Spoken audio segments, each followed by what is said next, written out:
So I'm here today flipping the script with young Leo Puglisi. I did say that correctly, didn't I? That's correct. Yep. Yeah, good, beauty.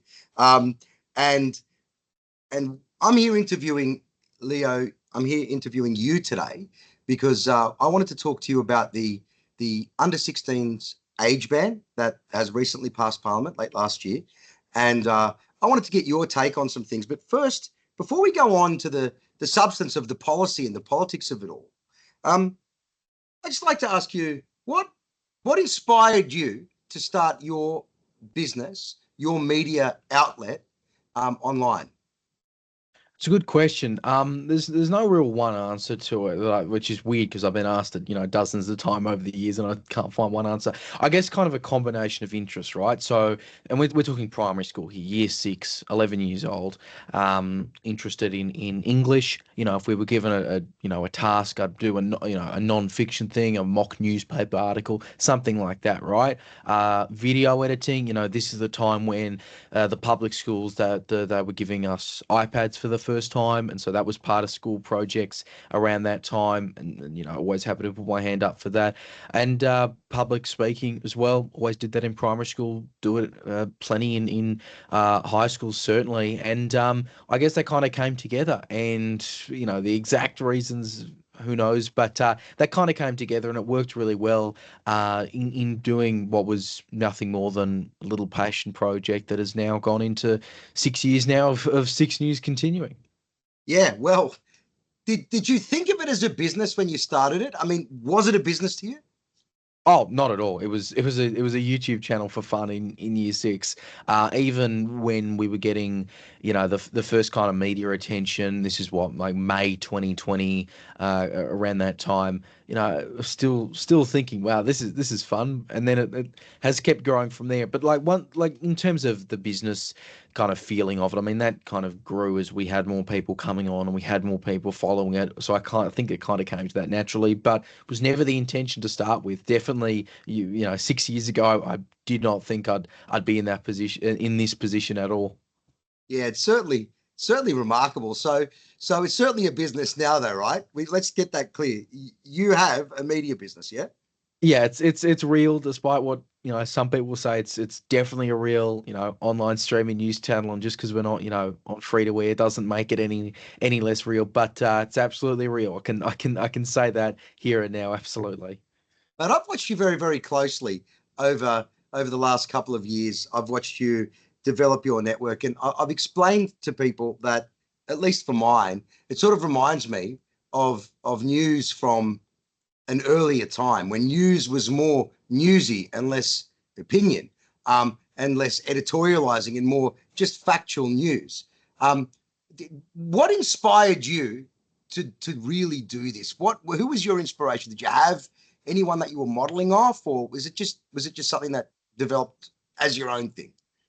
Oh, I guess, I mean, some people might notice it literally just in the kind of presenting style I have, which is now part of my regular speaking pattern at this day and age. Watching, your general news readers in Melbourne and that kind of thing. Parents would have various evening news on all the time, pretty much most, if not all channels. And, we're talking, 2000s, early 2010s, before digital really kind of took shape in that area. So I was kind of watching that and kind of following that. And again, the intention was never to start this big thing. But certainly seeing in 2020, a lot of people were looking for news. That's why I was able to keep it going. I was doing remote learning, so I had a bit more time on my hand. Seeing that and seeing the kind of appetite people wanted for more impartial news, and we were kind of able to grow from there. And look, I think by now we've certainly forged our own identity. I don't think our style of content is the exact same as any other channel, which is what it should be, right?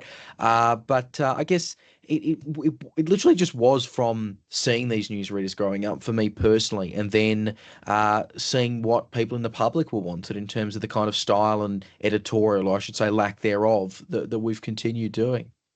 Yeah, look, I think I've seen you be called um, just about every flavor of political party. So, a shill for everyone, whether it be libertarians, the Greens, One Nation, Liberals, Labor.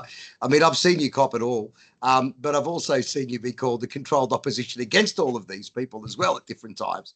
And, you know, for mine, I think that's the art of maintaining a degree of, you know, I guess, or being unbiased. How do you maintain that? How do you keep yourself in an unbiased place? Because I really think you do a great job of that. How do you keep yourself in a place without bias? Look, it's tough, and I think, you know, obviously when we're wanting to be this impartial channel, you know, I think something that we've always tried to do, for, you know, going back years and certainly still continue to do is we want to have as many different kind of viewpoints on so they can do the talking, so it doesn't result and look, obviously we have these many one-on-one interviews. I've done them with you, and you kind of know that, right? Yep. But we don't always want to just be the ones playing devil's advocate, quote unquote, or being the opposition. We'll have the debates and we'll have the opposition viewpoint on, and we'll be able to have that. You know, we were doing it a lot during the Senate elections, and we had plenty of different viewpoints on there. So I guess it was just letting others do the talking was a big part of it, and letting them have their say, and that's been a really key part of it. Letting our viewers do the talking, and you know, certainly I've got plenty of my own views. We'll get into that with one particular issue. But really, you know, I've never felt the need to be, you know, a talkback style or a late night TV style or anything like that. Because it's not what I do. And look, the good thing about running Six News is I've got the control on that. No one's trying to push me into one agenda or another. That's right. You're the anchor and the editor and the producer. You're the guy. So, and you do. I know you do have, you know, other people on the team that do the work, and you're reporting things that are factual, that are current. And I guess it's something that I think you pitch for mine, that you pitch it at different levels. You seem to be able to bring on a very serious audience of politically aware and politically interested Australians. Do you think that you also, or do you make a conscious effort to target younger Australians, or are you just targeting across the board? Oh, definitely we make a conscious effort. I mean, our Facebook audience is very different to our TikTok audience or our Instagram audience. I think our Twitter and YouTube are fairly mixed across all demographics. But, you know, obviously we want to reach these younger voters. I say voters, we want to reach these younger people in general, voters or not voters. You know, no one else is doing what we're able to do in terms of delivering news for the same generation, by the same generation, and not in a way that's like kids' news. It's certainly news for everyone, but we're able to target that, and we're able to be authentic about that. And I'm really happy that we are able to do that. You know, our team, you mentioned them, but they're all been fantastic. I wouldn't be in this position without them. But yeah, we do want to make sure we get younger people engaged, because at the end of the day, they're getting the news from social media one way or another. Now, are they going to be seeing it from the traditional outlets posting it on social media, or are they going to be seeing it from the non-traditional outlets like Six News and like many others? I want to make sure that they're getting it from Six News. Yeah, I think that's a good thing. So let's look at the elephant in the room. This new big policy position that's apparently coming in December. I surely hope it doesn't, but you know, it looks like that's where we're headed.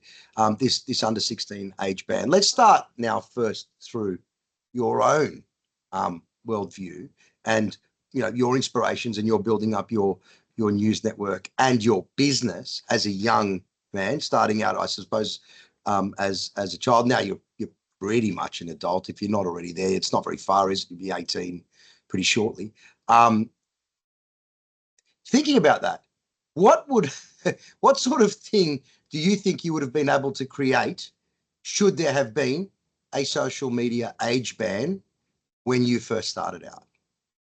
Nothing at all, and that's the reality of it. And look, I was very lucky. You know, I was doing it at a younger age. You know, my parents, and obviously, you know, I've said it from the start, despite certain conspiracy theories, they've never run it, they've never controlled the content. They couldn't if they wanted to. But obviously, they were supervising it. You know, I'm a young person. I was still in primary school, and they were checking it, and they were fine with it, and that was good. And they were able to monitor socials until I turned 13, which was, and I should say still is, as of recording, the minimum social media age date that you have on most, if not all, platforms. But no, it really wouldn't have been possible. And it not just for me, but it would mean that the other people who have joined Six News over the years, many of them would have been 13, 14, 15 when they joined. They never would have seen Six News, and they never would have been able to be part of this great team. And some of them have been here for going on just over 5 years now, which is amazing. And again, that wouldn't have been possible at all because they wouldn't have been able to see us had this ban been in place a few years ago. Yeah, and I understand you've got a bit of a hard rule around, the age of the presenters and people being moved on at a certain point in time. And I guess it's to keep the content, targeted at that particular audience. But I think also, from what I can see anyway, you seem to have a bit of a heart for developing people and giving new people a turn and new people a go at actually trying to deliver some news content themselves. And I think that's very admirable. Have you found that some of the people that you've sort of mentored along the way, brought onto the show, and have delivered content, have you seen them then go on as they've gotten a little bit older and actually starting to work down these sorts of pathways and it helping their career and helping their confidence and helping them get ahead? Oh yeah, man. We've had a few who are at now, larger outlets.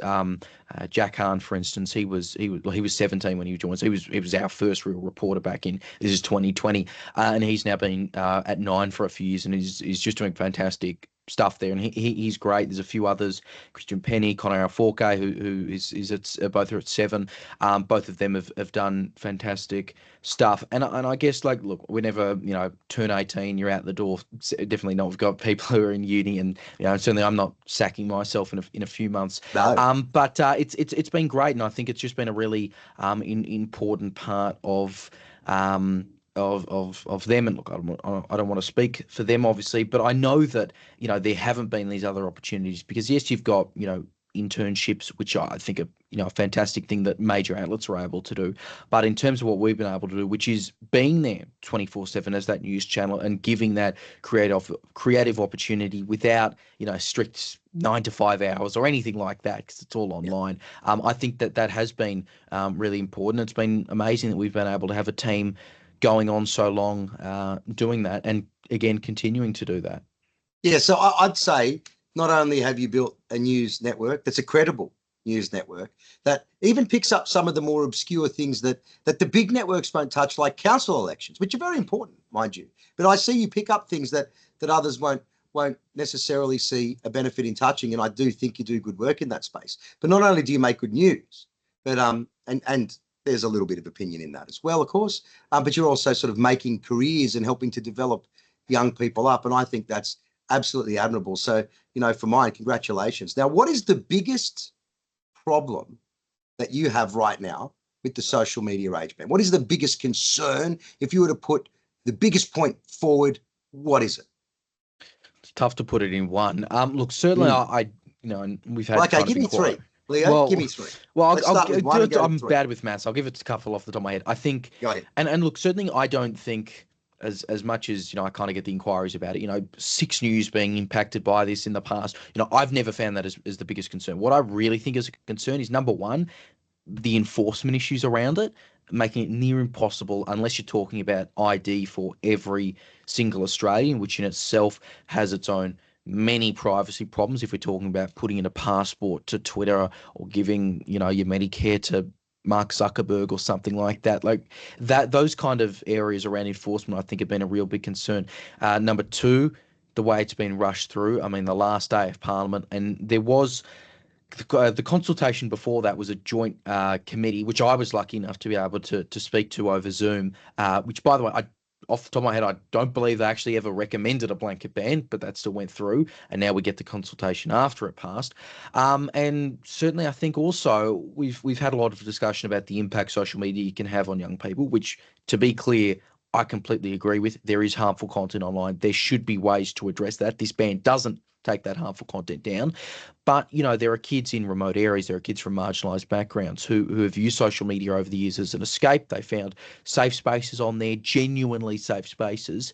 And whether we're talking about taking that away from them or forcing them onto kind of, deeper, darker places on the internet where the government's ignored any regulation, but would be a kind of worse area to go down. So, I mean, that's probably like I've listed maybe 6 in that alone, but you can kind of see there are a lot of problems with it, and I'm really concerned that when this goes into effect on what is it, December 10, that. I mean, I think you've been following the UK's Online Safety Act. It's just going to be an absolute disaster. Yeah, it seems like that was something they didn't really think through particularly well. It was very rushed. In fact, we've had more debate. It seemed to me, at least, that we had more debate about this leading into the under 16 age ban here in Australia. It seemed to be more of a surprise over there. It was almost as if it just came from out of nowhere, and then all of a sudden it was being enforced. I didn't know that it was coming. And I'm not sure it was as well publicised as the one in Australia. Yeah, I think it might, off the top of my head, and I've been following it that closely, but I think it might have been started by the Conservatives, and then Labor just kind of kept it, and maybe it was like a default date or something. I haven't followed it exactly, but Yeah. it was kind of, yeah, and people weren't focusing on it too much, and certainly we've had the discourse here going on for more than a year now. It's been discussed, and I think it's going to still be discussed up until December 10, and certainly well after December 10.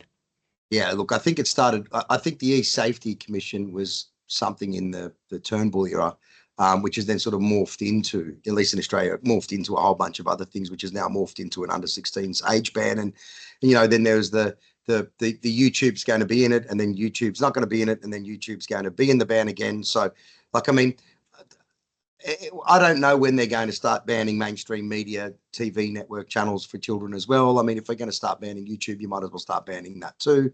I mean, at what point do you allow young people to actually see or have access to the same sorts of tools that they're going to have to live with as adults? I think at some point it's about getting people ready for the world as well.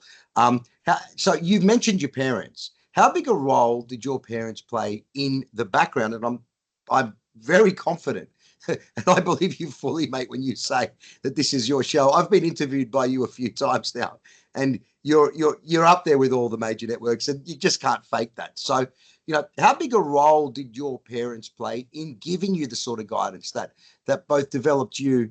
They must have given you a lot of support, but and I note that you get in the way of family holidays all the time. I've been watching this. You sort of always have to cut content, and you're always in the way. So they're obviously very patient. But how much of their influence in the background, just keeping you safe online, how much of it was their work? I mean, were they very supportive? Were they very restrictive? What sort of role did your parents play in that? Yeah, well, I'm glad you mentioned that you've done the interviews, because you can see there's no puppet master, right? I'm No. not on strings here. Look, they're from, as what all parents really, they're not from the internet, they're not from the technology generation. So I've been helping them a lot as well with this over the years. But look, they were, I would always, and I made sure too, but they also made sure to, that see whatever was uploaded. I don't, and look, this is talking 6 years ago, so I don't have the perfect memory on it, but I don't think there was any issues that they came up with it. Again, when it started, it was a small thing. It was for literally, primary school mates. But they would check it, and they would make sure everything's okay. They would, check the comment section if there was anything inappropriate. There didn't seem to be. And obviously, again, professing, I acknowledge that, there are inappropriate comments out there. More, there are a lot of inappropriate. I've seen them myself. I've got them myself. But they would see that, and then that kind of continued again until I kind of reached 13, where they would, well, I said mainly my dad more so, I don't back off isn't probably the right word, but they'd be a bit more comfortable that I'd be able to handle it, and certainly I felt in control of that. That doesn't mean my dad isn't checking comments; he still does. That's what your dad will do. But they were able to just make sure that everything was safe, and they were able to be those extra checks and balances, and they were able to be supportive of that. So I don't think they were necessarily loose with it. I think they were always cautious, as parents are, but they were certainly happy for it, and that was their choice as parents, and I think that was really important, because they were able to make that choice. And I think my dad, he's done a small handful of interviews over the years, but he's always said that it was my thing to do, and he was always, wanting to make sure everything was safe. But he was confident I was able to handle it at a certain point, and I'm confident in that ability as well. Yeah, that's great. So basically, I personally think, and if I could editorialize, I think that parents have a massive role to play in the formation of their kids. Right, it's one of the responsibilities that you take Of course. when you have kids. I mean, it's your job to keep them safe when you're walking through a shopping mall. It's your job to keep them safe in the car. It's your job to keep them safe on the side of the road. You should have a big say in what goes on in the school, and in their formation and their time online. You certainly don't just give carte blanche, just a blind, off you go and enjoy the internet. But certainly, you have a role to play as a parent, and I think parents do have a role to play in keeping their kids safe, but also knowing what it is that they're getting up to and who it is that they're talking to and what they're doing when they're out on the internet, just in the same way as when they're out on the side of the road. Um, but does the government do a better job of parenting kids? Because that's the next question that leads to. Does the government do a better job of parenting kids than, say, your parents do? I mean, they have a personal relationship with you. Do you have a personal relationship with the government, Leo? I don't. Well, I mean, No? I speak to him a lot, but no personal relationship. I would say that goes to the heart of the problem with a blanket no exemptions ban, right? The government said a parent who is happy for their 15-year-old to have a TikTok or have a YouTube account, no exemption, right? Now, I don't get that, because the kind of thing we've heard repeatedly is the whole purpose of this ban, amongst other, well, they've said a few, but one of the whole purposes of the ban is to give power back to the parents. And look, somewhat, and I can't understand it entirely personally. I'm not a parent, obviously. Yeah. Um, Yeah. I get why there are concerns on social media. I get why you would keep your kid off social media until they're 16. That's your choice to make. You should be able to make that choice. But again, if you're happy for it to go on, if you're happy for them to have a YouTube account where they can subscribe to their favorite channels, I don't see why that needs to be blocked. I think, reasonably, and again, I'm not here to judge parents one way or another. I think, reasonably, I think the kind of age limit that was already being in place, I think 13. I think that makes sense. When you're a Yeah. teenager, it's generally your first year of high school. I think that kind of thing makes sense. I think, but when we're talking about, a 15-year-old who is, about to be able to get a learner's license, who is, I think in some cases able to work part-time jobs, certainly expected to act a lot more responsibly than a 5-year-old. If they're being told that they can't have a YouTube account, and if their parents are being told that they can't allow their kid to have a YouTube account, I think that's just taking it a bit too far here. And so certainly it should be down to the parents in this, and we should make sure parents feel supported in this. But that includes parents who are happy for their teenager to have a YouTube account. Yeah, so I guess your point is very simply that if a parent is comfortable with their young person, their child, using the internet in certain ways, provided they're not breaking any, hard laws, right? Because Mm, we've already got a lot of laws that govern access to certain things out in the real world, and I don't think this ban actually addresses those things at all. mm. But as long as a parent's happy for their children to go about the business of using the internet in a supervised way, you're saying the government shouldn't really get in the way of a parent-child relationship in that space. Is that right? Yeah, again, if they're happy for their kid to have a YouTube account, a 15-year-old to have a YouTube account, I don't see why you need the government to stop that. It's weird because, I mean, the government said there's no there's no punishment if it's bypassed, but how are they going to know if it's bypassed with the enforcement? And they can't look. You see, as we're talking, the problems just continue to kind of show up with this Yeah. whole ban in the first place. But definitely, it is a parent's call to make here.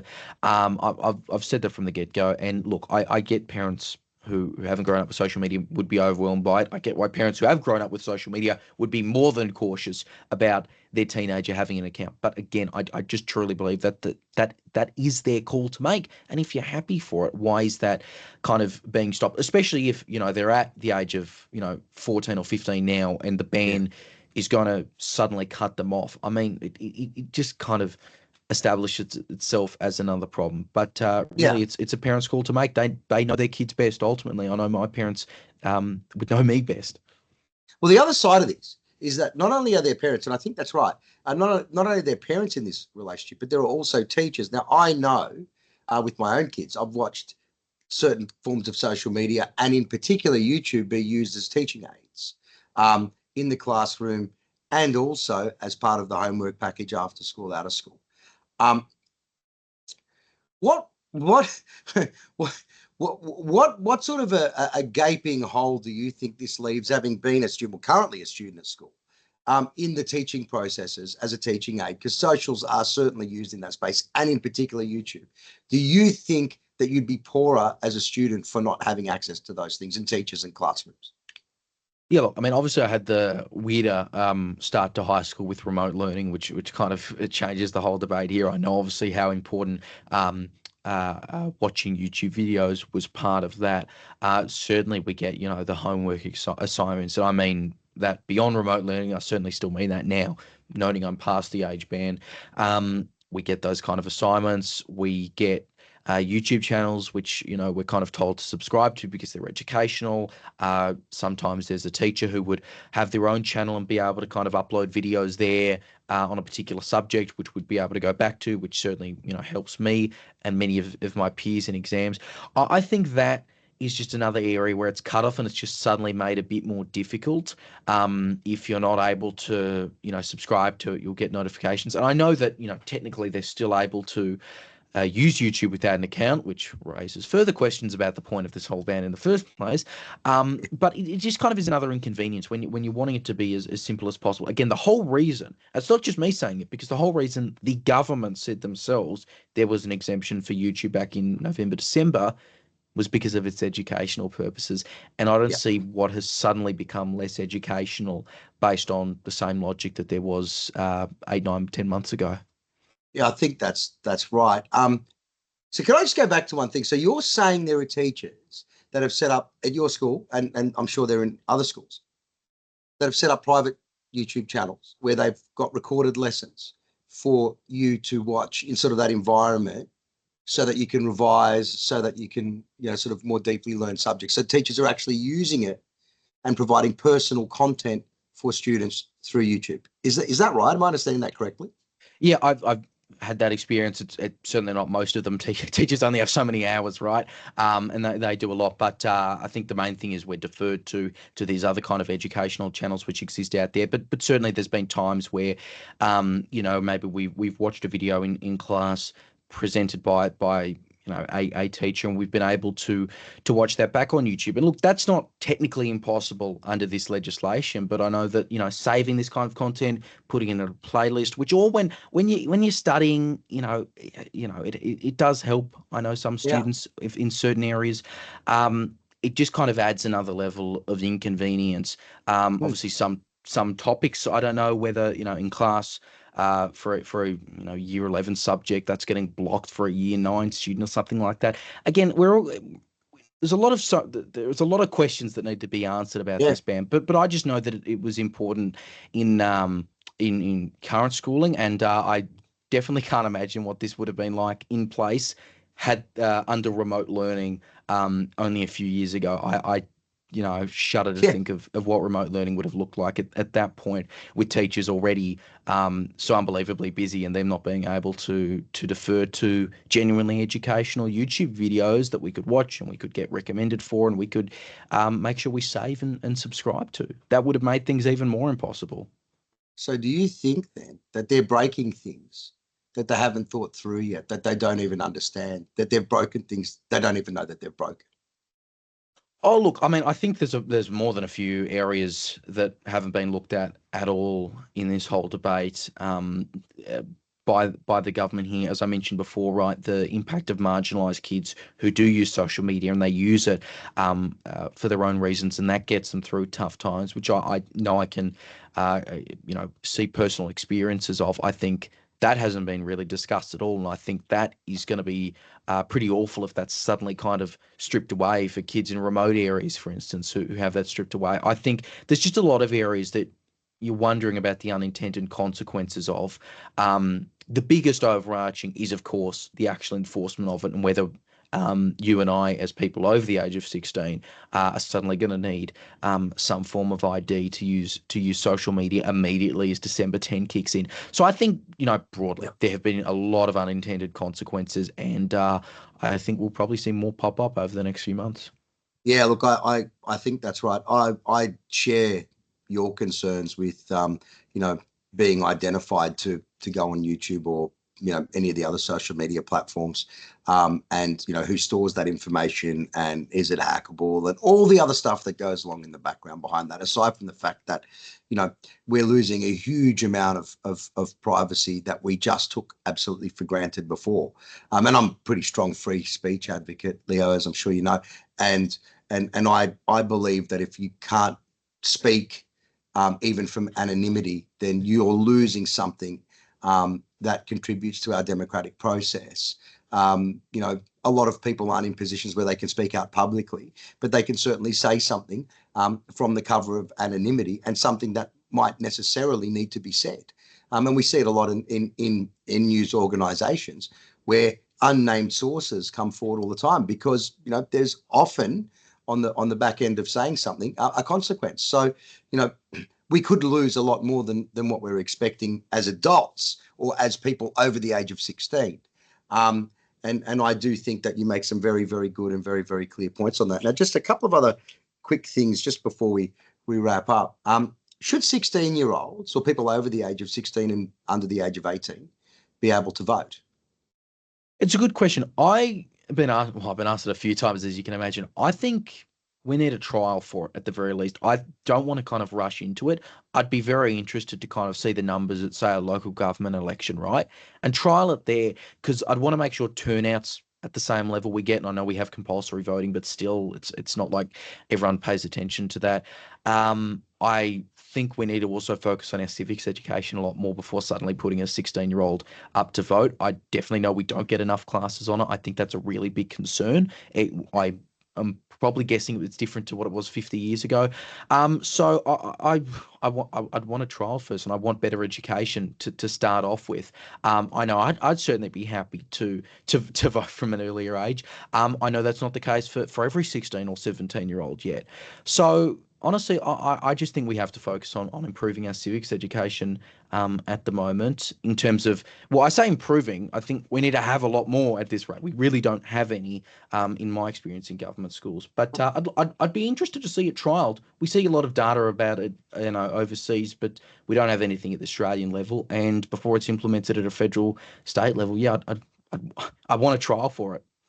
So you're saying caution, just caution at this point. Yeah, don't and rush it. I don't think we need to rush into anything. Look, mind you, the UK, they have, annual local government elections, and their next general's not till 2029, so they can kind of put it in now, which I think is important. But there's a lot of work we really have to do to make sure that voters continue to be informed about the process itself. I think that's a really key area to start, and I think that might get missed in terms of discussions about, what's the exact age. At minimum, though, I think 18 is good. I definitely don't think it should be raised, as some keep speculating. I think 18's, a good age to have, and I think we've got a pretty good democratic system generally. Well, mate, I mean, I think when you turn 18, you're treated as an adult in every other way under the law. You should have a say in who your government is. I agree with that. I think you raise a very interesting point, though, about the level of information, civics education. I mean, even when I was young, there wasn't very much civics education, and I've not been at school for over 20 years, over that. And, there has never really been. So I think everyone goes for a trip to Canberra in year 6, and I think that's the extent of your civics education. It's good fun, but certainly from New South Wales, that's what happens. And it's great. You go to Canberra on a camp, and then you sort of, that's the extent of that. I think that Australia could all benefit from more information. I think one of the biggest problems we have right now across the board, even for people that aren't between the age of 16 and 18, is how much attention people are paying to the politics of the nation. I think I don't think you're entirely on your own in your age group for being informed and interested in this space, but you are certainly a rarity. But what you'll find, I think, as you get older, is you remain a rarity. Most people aren't that particularly interested in politics, and it's a great shame. It helps us get very poor electoral outcomes, and I think we must do better. And that's why we're starting to get silly things like this age ban. So what would you encourage your friends, people in your age group, people between the ages of 13 and 16, what would you encourage they do? Because I'm sure they're all very unhappy with the idea that come December, they might not be able to do the things that they're doing right now quite comfortably. What would you encourage them to do if you could give them any advice at all? Oh, look, I think right now, especially while you've still got it, if you're under the minimum age at this point, I think just keep using your voice, keep finding out information. I think get informed, as we just mentioned, get informed if you don't feel like you've gotten enough information about anything political really in Australia, as broad as it want to go. Find out as much as you want, and definitely just, I guess, keep asking questions about it. Because it is, we're talking about genuine issues in terms of harmful content online. We've got so many things that could be addressed there. I think the government's certainly got power to address these kind of things. Anyway, this ban aside, but we're not seeing that addressed under this ban. Harmful content, I think this is the point I've kept making. I will just make it, I don't think I've made it yet fully, so I'll just quickly say the harmful content, it's not removed under this ban. It still exists. It can still be viewed in a locked out state on YouTube. It can still be viewed the moment you turn 18. It can still be viewed if you're watching on your parents' account, etc., etc. So the ban doesn't actually remove harmful content anyway. But just keep asking questions about it. Get informed about these kind of things, so you know when this is happening. Because certainly, unlike you mentioned it in the UK, but I don't want this to kind of sneak up on anyone. I think generally it's becoming an issue, and it hasn't gotten out of the headlines at all. And I hear it from people who aren't necessarily that interested in news or politics, just in lunchtime discussions, right? And I think that's good that people are discussing it. But yeah, just keep talking about it and keep using your voice and make sure you stay informed. And I think that's probably a good lesson for anyone, not just under the age of 16, but definitely that is really key. Yeah, I think that's right. Could I make a suggestion as well? Maybe you should complain to your parents. They might not know. Your parents might not. It's possible parents don't yet know about this, right? I mean, it's a pretty low information electorate, the old Australian electorate.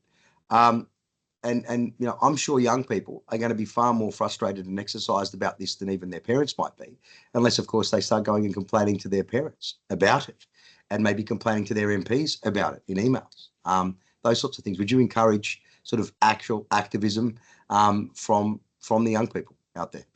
Yeah, look, I'm no protest leader, but I think just keep using your voice in the way that's best for you. I mean, look, it might not matter with your MP might be against it for all we know. So that might be, it's electorate specific. But I think, just keep using your voice, speak up on social media, talk to your parents about it, talk to your mates about it.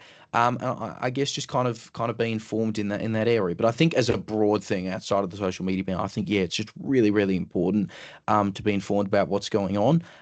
So, follow reputable sources, follow 6 News about this. There you go. And there you go. There's the plug. There's the plug. I had to get it in. And just continue to kind of, ask questions and stay informed. I think that's, as I said, it's a good lesson for anyone, but it's just really important that you're focusing on, I'm not saying, necessarily 24/7 watching CNN on 24/7 or anything like that, but just making sure you kind of are able to follow things and know what's going on. I think that's just really important for young people in general, especially ones who, maybe at the next federal election, they'll be voting for the first time.